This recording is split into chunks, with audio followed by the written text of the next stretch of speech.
नमस्कार दोस्तों, job official में आपका स्वागत है। आज हम हिंदी में करेंगे समास। फ्रेंड्स, वीडियो स्टार्ट करने से पहले आपको मैं एक बात बताना चाहता हूँ कि जिस भी आप कंपटीशन या फिर प्रतियोगी परीक्षा की तैयारी कर रहे हैं और उसमें हिंदी आती है, तो हमने हिंदी के जो है लगभग सारे टॉपिक जो हैं अच्छी तरह जो हैं जो इम्पोर्टेंट टॉपिक हैं वो करा दिए हैं और उनकी पीडीएफ भी आपको जो है फ्री में मिल जाएगी। इसमें जो हमने वीडियो जो कंटेंट तैयार किया है एनसीईआरटी और जो प्रतियोगी परीक्षा की जो है हिंदी की बुक होती है उससे उसको जो है उसमें से जो तैयार किया है पूरा कंटेंट। ठीक है फ्रेंड्स।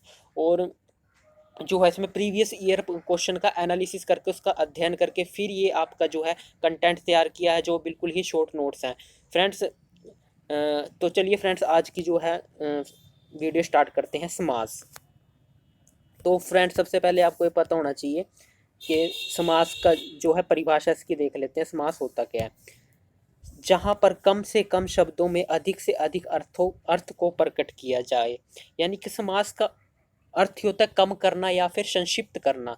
संक्षिप्त करना यानी कि जहाँ पर कम से कम शब्दों में हम अधिक से अधिक अपनी बात को रख सकें या फिर अर्थ को जो किसी अर्थ होना चाहिए उसका उसको प्रकट कर सकें। जैसे उदाहरण देखते हैं, रसोई के लिए घर, उसे क्या कहते हैं? रसोई घर। अब देखो, हम रसोई घर होता है, हम ये तो नहीं बोलते कि रसोई के लिए घर, हम ये बोलते हैं सीधा रसोई घर, तो सबको समझ आ जाता है कि रसोई घर। ठीक है। उसी तरह जिस तरह हाथ के लिए कड़ी यानी कि हथकड़ी, यानी कि अब हम ये नहीं यूज़ करते कि हाथ के लिए कड़ी लाओ या ये लाओ, हम सीधा हथकड़ी बोलते हैं जो हाथ के लिए। यानी कि एक आपका अर्थ बनना चाहिए शब्द का, शब्दों से मिलके जो है अर्थ बनना चाहिए, तभी उसे उसे क्या कहा जाएगा? आपका समास कहा जाएगा। ठीक है। अब उसमें जो है कुछ टर्म्स में यानी कि कुछ इसमें चीज़ें यूज़ करूँगा, जिस तरह पूर्व पद। पूर्व पद, पूर्व का मतलब क्या होता है? पहले। ठीक है। पूर्व पद यानी कि पहले का। और उत्तर पद, उत्तर पद क्या होता है? यानी कि बाद का। ठीक है। ये मैं आपको याद करूंगा, ये जो है पेपर में बहुत पूछा जाता है। ठीक है। तो ये आपको याद रखना है कि उत्तर पद क्या होता है? बाद का, और पूर्व पद क्या का मतलब क्या होता है? पहले का। ठीक है। तो समास के 6 भेद हैं। सबसे पहला भेद है इसका अव्ययी भाव समास। इसमें प्रथम पद प्रधान होता है। ठीक है। इसमें क्या होता है? आपका प्रथम पद यानी कि पूर्व पद भी आपका बोल सकते हैं। ठीक है। अव्ययी भाव में समास में प्रधान होता है। ठीक है। उसकी ट्रिक क्या है?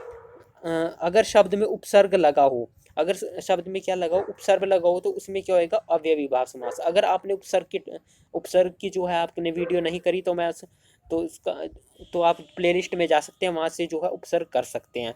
ठीक है। तो उपसर्ग क्या होता है? जो जो किसी शब्द के पहले लगता है, ठीक है, उसे क्या बोलते हैं? उपसर्ग। तो जिस तरह आ जन्म है, अब इसमें क्या हो गया आपका? आ क्या है? इसमें उपसर्ग है। देखो, अब आ से हम कई शब्द बना सकते हैं, जिस तरह आ से हम आमरण भी बना सकते हैं। ठीक है। जिस तरह प्रतिवर्ष है हमारे पास। ठीक है। तो इसमें उपसर्ग क्या हो गया? प्रति हो गया। उपसर्ग क्या हो गया? प्रति। इससे हम प्रतिदिन, प्रतिवर्ष, प्रति माह, प्रतिदिन काफी जो है शब्द बना सकते हैं। यानी कि इसमें क्या है? प्रति क्या हो गया? एक उपसर्ग हो गया। ठीक है। तो इसे अव्ययी भाव समास कहेंगे जिसमें उपसर्ग होगा। ठीक है। अगर किसी, अब दूसरी जो ट्रिक है इसकी, कई बार, ठीक है, उपसर्ग वाली जो है ट्रिक आपकी हर जगह काम नहीं करती, तो दूसरी क्या है इसका कंसेप्ट क्या है? अगर किसी शब्द की पुनर्वृत्ति हो रही हो तो उसे क्या कहते हैं? उसमें भी क्या होता है? अव्ययी भाव समास। कैसे पुनर्वृत्ति? जैसे धड़ाधड़। ठीक है। धड़ाधड़, धड़ाधड़, घर घर, यानी कि अर्थ घर का सेम ही है दोनों का, लेकिन जो है इनकी पुनरावृत्ति हो रही है, यानी कि दोबारा दोबारा आ रहे हैं, जिस तरह धीरे धीरे। तो इसमें भी क्या होगा? आपका अव्ययी भाव समास होगा। ठीक है। तो आगे चलते हैं। इसमें आपका आता है द्विगु समास। द्विगु समास क्या होता है? इसमें पूर्व पद संख्यावाची होता है और दूसरा पद प्रधान होता है। ठीक है। आपको याद रखना है, इसमें क्या होता है? दूसरा पद प्रधान होता है। ठीक है। द्विगु समास में अब देखो, द्विगु आपने क्या रखना है?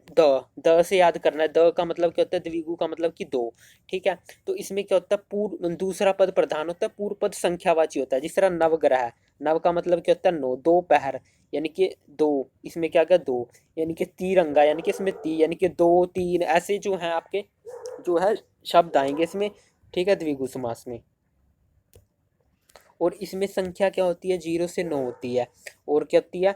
0 से 9 तक जो भी संख्या होती है, जिस तरह 1 2 3 4 5 6 7 8 9 10, तो वो आपकी जो होंगी द्विगु समास में आई जाएंगी। और 10 20 30, यानी कि जो 10 10 के गैप पे होती हैं। अभी मैं इसको आगे आपको डिटेल में बताऊंगा, ठीक है। अभी आपको याद रखना है, जिस तरह 10 20 30 ये भी किस में आते हैं, द्विगु समास में आते हैं, ठीक है। उसके बाद आता है द्वंद्व। इसमें क्या होते हैं, आपके दोनों पद प्रधान होते हैं, और इस समास का विग्रह करने पर बीच में क्या लगता है, और लगता है, ये आपको याद रखना है, ठीक है। दोनों के बीच में क्या लगेगा, और लगेगा, ठीक है। द्वंद्व समास में, द्वंद्व से याद रखना है आपको, द्वंद्व यानी कि दोनों पद प्रधान, ठीक है। दोनों के बीच में द्वंद्व हो रहा है, यानी कि दोनों पद प्रधान। जिस तरह राधा कृष्ण, राधा और कृष्ण, ठीक है। गुण दोष, गुण और दोष, माता पिता, माता और पिता, ठीक है। इनके बीच में क्या लगता है, और लगता है, तो उसमें क्या होता है, द्वंद्व समास होता है आपका, ठीक है फ्रेंड्स। और दोनों पद प्रधान भी होते हैं, जिस तरह राधा और कृष्ण दोनों ही प्रधान है, इसमें गुण दोष दोनों ही पद के यहाँ प्रधान है, ठीक है। अब कंफ्यूजन देखो कहाँ पे होती है। अभी मैंने आपको ऊपर बताया कि अभी मैंने आपको कौन सा कराया था, आपको द्विगु समास, ठीक है। अब देखो 31, अब आप सोचोगे कि 31 में, इसमें तो आगे एक संख्या आ गई 31, तो आप इसमें द्विगु समास लगा दोगे, लेकिन ये गलत है आपका 31। मैंने आपको क्या बताया था कि 1 से 9 तक जो भी जितने भी नंबर हैं वो किस में आएंगे, हमारे जो आपके द्विगु समास में आएंगे, ठीक है। द्विगु समास में आएंगे। अब जो 31 45, ठीक है, 46, ये वाले जो नंबर होते हैं ना, ये आपके आते हैं द्वंद्व समास में। जिस तरह 31 किससे मिलके बना होता है, 30 और 1 से मिलके, ठीक है। 30 और 1 से मिलके, तो इसमें क्या लग गया, और लग गया, 30 और 1, और दोनों पद प्रधान हो गए इसमें, तो इसमें आपका कौन सा हो जाएगा, द्वंद्व समास। इसी तरह 45, 45 किससे मिलकर बना, 40 और 5 से, यानी कि इसमें भी आपका क्या हो जाएगा, द्वंद्व समास। तो आपको ये कंफ्यूजन आपकी दूर मैंने आज कर दी है कि द्वंद्व और द्विगु समास में क्या अंतर होता है, ठीक है। ठीक है फ्रेंड्स, ये आपको समझ आ गया होगा, ठीक है। उसके बाद आता है आपका कर्मधारय समास। अब जो कर्म को धारण करने वाला, ठीक है, कर्म को धारण करने वाला यानी कि विशेषण, इसमें क्या होता है, आपका विशेषता आ जाती है, ठीक है। विशेषण, विशेषण आपको पता होगा, जिसमें जो संज्ञा या सर्वनाम की विशेषता बताते हैं, ठीक है। अगर विशेषण की वीडियो आपको करनी है तो प्ले लिस्ट में जाके आप देख सकते हैं। उसके बाद होता है, इसमें एक पद विशेषण होता है, ठीक है, और दूसरा पद क्या होता है, इसमें प्रधान होता है, ठीक है। अब देखो जिस तरह कर्मधारय समास में क्या है आपका, जिस तरह चरण कमल, यानी कि चरण के समान, चरण किसके समान है, कमल के समान, यानी कि चरण क्या इसकी कमल की विशेषता बता रहा है, ठीक है। कमल क्या होगी, संज्ञा, यानी कि संज्ञा की विशेषता बता रहा है, तो इसमें क्या हो जाएगा, चंद्र।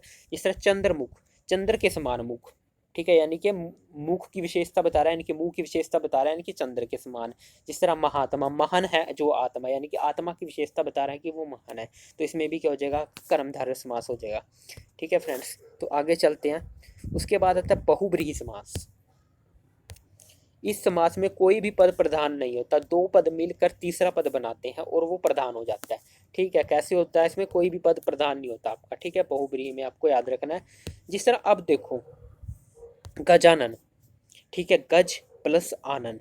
अब देखो, अब इसमें क्या आ गया, अब कई बच्चों को इसमें भी जो है कंफ्यूजन होती है, गजानन, ठीक है, यानी कि गज के समान जिसका आनन, किसका आनन है, गज के समान, आनन का मतलब है मुख, ठीक है। किसका है, गणेश, यानी कि गजानन आते ही हमारे जो है माइंड में जो है पिक्चर बन गई है कि गजानन कौन है, गणेश। जहां भी पिक्चर बने, ठीक है, तो वहां पे क्या आ जाएगा आपका,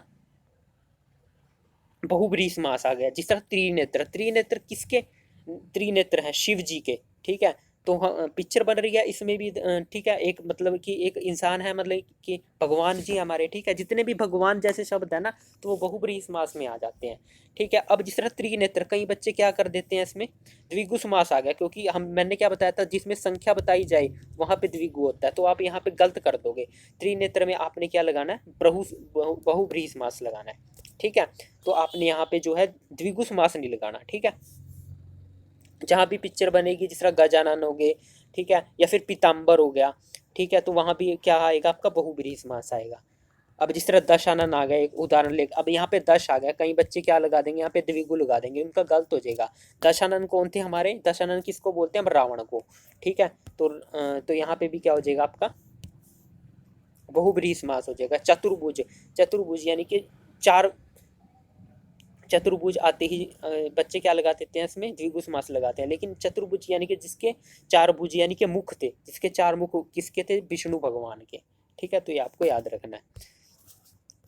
उसके बाद आ गया, अब देखो कंफ्यूजन कहाँ होती है, अब कन्फ्यूज़न किस में होती है आपको, बहुव्रीहि और कर्मधारय में। ठीक है, अब देखो जिस तरह मैंने बोल दिया पीताम्बर, आप सोचेंगे पीले हैं जिसके वस्त्र, ठीक है। अब आप सोचोगे कि यहाँ पीला आ गया, पीला, ठीक है।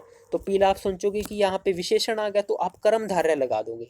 लेकिन कर्मधारय भी इसमें हो सकता है और इसमें बहुव्रीहि भी हो सकता है, ठीक है। तो इन दोनों में जो है बहुत कन्फ्यूजन रहती है, आज आपकी कन्फ्यूजन दूर हो जाएगी। तो पीले हैं जिसके वस्त्र कौन है, भगवान विष्णु।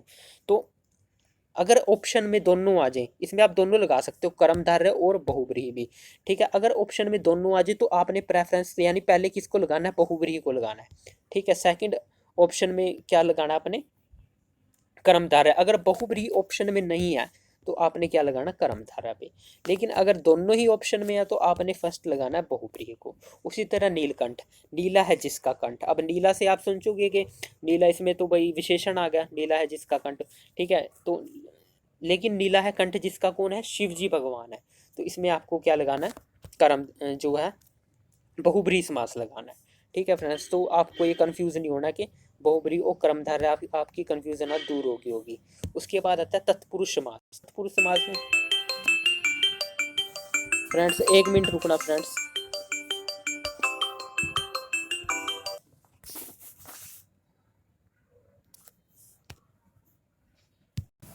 तो सॉरी फ्रेंड्स, बीच में जो है कॉल आ गई थी डिस्टरबेंस के लिए। तो तत्पुरुष समास क्या होता है, तत्पुरुष समास क्या होता है आपका, जिस समास में दूसरा पद प्रधान होता है, ठीक है। आपको ये याद रखना है, ये बहुत बार जो पेपर में पूछा जाता है कई बार कौन सा पद प्रधान है, तो ये दूसरा पद प्रधान होता है। इसमें दो पदों के बीच में कारक चिन्हों का लोप होता है। अब कारक आपको नहीं, अगर आपने नहीं करे तो आप वीडियो देख लेना प्लेलिस्ट में जाके, मैं लिंक भी दे दूंगा कारक का। अब कारक क्या होते हैं, आपने बचपन में भी पढ़े होंगे, कर्ता ने, कर्म को, कर्ण से, संप्रदान, ठीक है, संप्रदान के लिए जो है संबंध का के की अधिकरण में पर, ये आपके कारक होते हैं सारे, ठीक है। तो इसमें जो है आपको याद रखना है कि कौन से कारक नहीं होते, ठीक है। इसमें कौन से कारक नहीं होते, आपके कर्ता और संबोधन कारक नहीं होता, ठीक है, ये याद रखना है। कर्ता और संबोधन कारक नहीं होता। बाकी इसके कारक जो है इसमें आ जाएंगे, वो कैसे आएंगे अभी मैं आपको उदाहरण दे देता हूँ आपको। जिस तरह माखन चोर, ठीक है, तो इसमें कौन सा कारक आएगा, माखन को चुराने वाला, ठीक है। तो माखन को चुराने वाला, कर्ता ने कर्म को, तो यहाँ पे कौन सा कारक आ गया, कर्म कारक आ गया आपका, ठीक है। तो यहाँ पे क्या हो जाएगा आपका, कर्म तत्पुरुष समास। कौन सा समास हो जाएगा, कर्म तत्पुरुष समास, ठीक है। उसके बाद यानी कि आपका कर्ता और जो है संबोधन नहीं आएगा, बाकी आपके समास आ जाएंगे इसमें, ठीक है। उसके बाकी कारक आ जाएंगे। जिस तरह धनहीन, धन से हीन, कर्ता ने कर्म को कर्ण से, अब इसमें कौन सा आ गया, कर्म तत्पुरुष समास। उसके बाद आता है गंगा जल, ठीक है, गंगा का जल। अब इसमें क्या आ गया, संबंध, कर्ता ने कर्म को कर्ण से, संबंध का के की, यानी कि का आ गया। तो इस तरह आप जो है, आप जो आपके जो है तत्पुरुष समास हो जाएंगे। फ्रेंड्स, अगर ये वीडियो आपको अभी इसमें समास आपके जो है कंप्लीट हो गए हैं। अब आपका जो है पेपर में, अगर आपने ये वीडियो अच्छी तरह कर लिया, पेपर में कोई भी आपका जो है क्वेश्चन गलत नहीं होगा। अगर ये वीडियो आपको अच्छी लगी हो फ्रेंड्स, तो जो है चैनल को आप जो है सब्सक्राइब करें और वीडियो को जो है दोस्तों के साथ शेयर करें। तो धन्यवाद फ्रेंड्स।